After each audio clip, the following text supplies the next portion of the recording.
And it's time for my promised CTR Nitro-Fueled comparison review, because now I have the PS4 version also, so why not making a comparison review? So you can decide which version to get if you own both Switch and PS4. But first I would like to I'm happily announcing that Wreckfest finally has a fucking release date on consoles. I think it was yesterday announced, I'm pretty sure. So the PS4 and Xbox One versions will be released 27th of August. So it's quite nice that it's 2 days early, 2 days before my birthday, so that's a great birthday gift for me, the finally announced release dates for the console versions. And of course there will be a standard edition and deluxe edition, like almost every fucking big game today comes with the deluxe and standard. The deluxe edition will include season pass, and that will include 20 new cars and vehicles. I'm not sure about anything else, but at least 20 new cars, and it will be 20 euros more expensive, at least in euros here in Finland. The standard edition will cost 40 euros and deluxe edition will cost 60 euros. But I'll make an exception and I will be getting a standard edition.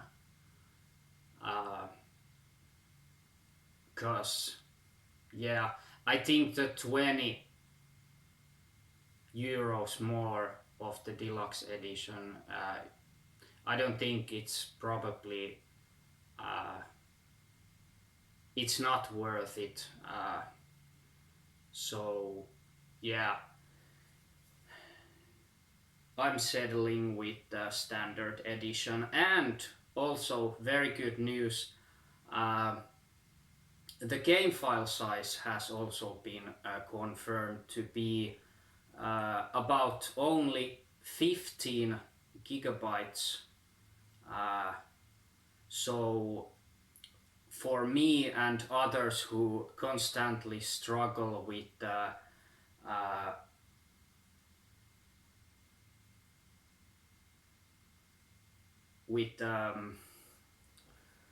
storage capacity, I have less than 100 gigabytes free now, so it's very good news that it's only going to be 15 gigabytes, so that's awesome news too. But okay, that's about it about the Wreckfest. And like I have said, when the Wreckfest hits stores next month, the end of next month, I will be doing a review of PS4 version of Wreckfest. But there's a time for that. It's not today's main topic, it's this. And okay, first of all, I got this first, the Switch version, and now that I have played both of them, overall I think the Switch version is impressive. Uh, Beanox really did a good job on Switch version. I mean, graphically, there's very little differences. Uh, uh, I mean, the Switch version looks almost as good as PS4 version. Of course, there are some graphical features like heat haze and stuff like that has been disabled from Switch version. Like when you fire a missile on PS4 version, it creates the heat haze effect that is not present on Switch version. Uh, but I can't remember I have seen other graphical features that have been missing from the Switch version. Uh, but yeah, there might be some of them. Uh, that I just haven't noticed. So yeah, of course, PS4 version is graphically naturally better. Uh, Also, both run at 30 frames per second, so there's no uh, 60 frames for PS4 version and 30 for Switch version, like there are in so many other cases. That's the reality that the PS4 version runs double as smooth, but here it's the same 30. Also, I would say that the Switch version, when it comes to split screen, I would say Switch version takes the cake, because what I understand, you can play with one Joy-Con, and yeah, if you have like me Pro controller and then you have the two Joy-Cons, you can already play up to 3 players split screen. And if you have a friend or cousin or whatever who owns a Switch 2, there's a good chance you can play. Well, actually, you can play up to 4 players split screen, so it's not going to be so expensive as to with the PS4. You need to have 4 DualShock controllers, and I only have 2, and I own only one of them actually. So yeah, and the portability, of course, is a very big plus on the Switch version.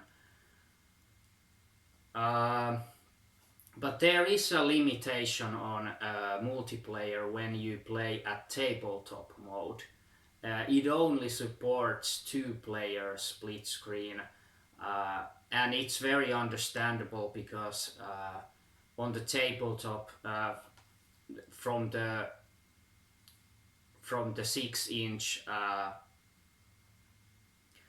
Switch screen, the screens would be too small for sharing it for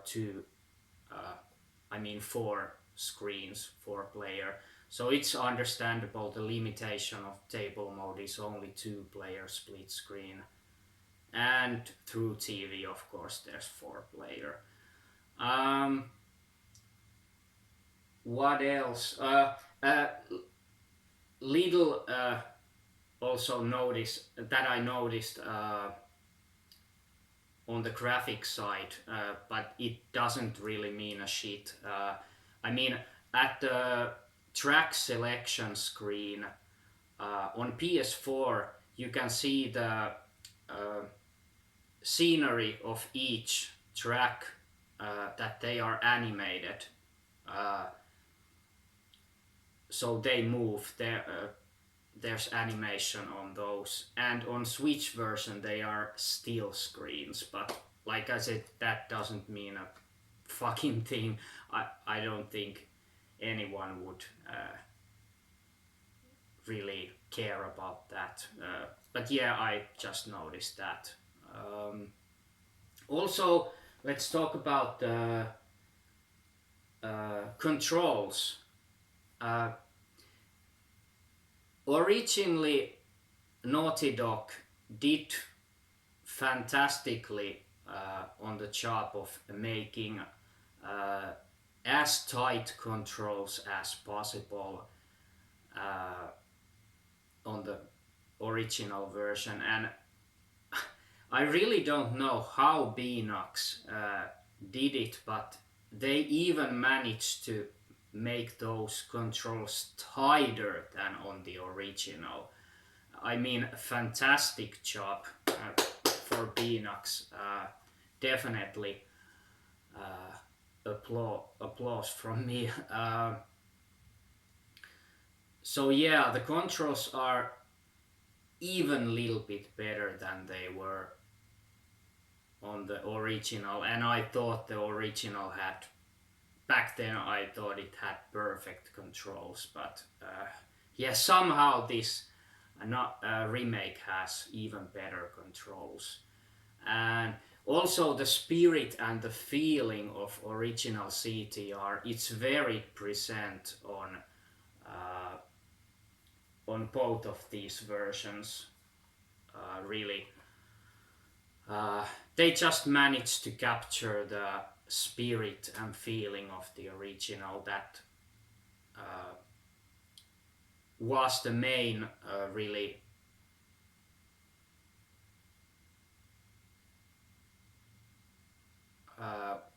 worrying aspect when I heard they were making a remake of CTR. I just thought that, please God, let it feel the same as the original, and Beanox really nailed that. So just fucking fantastic job. And what else? There's also an option on the audio settings that you can use the original soundtrack of the game just as they sounded in the PS1 game. But I would prefer the remixes of or just redone music of the original soundtrack. I think the Nitro-Fueled soundtrack is better sounding, just because it fits better. I mean, the lower quality, it just, like I said, it just sounds just as the same, the low quality soundtrack of PS1. It just doesn't fit with the modern graphics so well. And yeah, that's a really nice bonus. Also, exclusive features for PS4 version are the original PS1 skins for Dr. Cortex, Crash, and Coco. So that's a nice little bonus. Also, there's a track called Retro Track, I think, and it's graphically imitates like the PS1 graphics, but the track itself is not very interesting at all, at least for me. But it's a nice touch to have the kind of PS1 era looking track as an exclusive bonus track for PS4 version. So yeah, overall, I'm really impressed by both of these versions. Absolutely fantastic job at Beanox making these, I think, even better than the original. That's my opinion. And I would give the PS4 version 9 out of 10 and the Switch version 8.5 out of 10. So there you go. My review of both of those versions. Yes, I almost forgot to mention that I didn't know when I bought these games that there's actually all the tracks remade also from the Crash Nitro card, which was a original sequel to CTR on the PS2. So it also has, I think, all of the 13. There's 13 tracks remade from the original Crash Nitro card. So that was a huge bonus for me. I personally, I didn't know that at all. I just thought, okay, of course there's just tracks from CTR and that's all. So I was like browsing the track selection screen and I was like, what the fuck? There's more? And I just read that Crash Nitro card and all the 13 levels. I was like, fuck yes, a huge fucking bonus. Yeah. So overall, great freaking games, and I'll give these both the finger of unhellness. I know you don't know about that, but it's just an inside joke. Yeah. Let's just say that. But yeah, that's about it. It's a great day for racing fans now that CTR is released, and also Wreckfest finally has a release date on consoles. So yeah, and I have to admit, it's much sooner than I thought. I thought it would be fall or even winter 2019, but well, it's coming summer or end of the summer, but still 2 days before my birthday. Mark your calendars or mark your brain. 27th of August. Wreckfest. Fuck yes. And bye.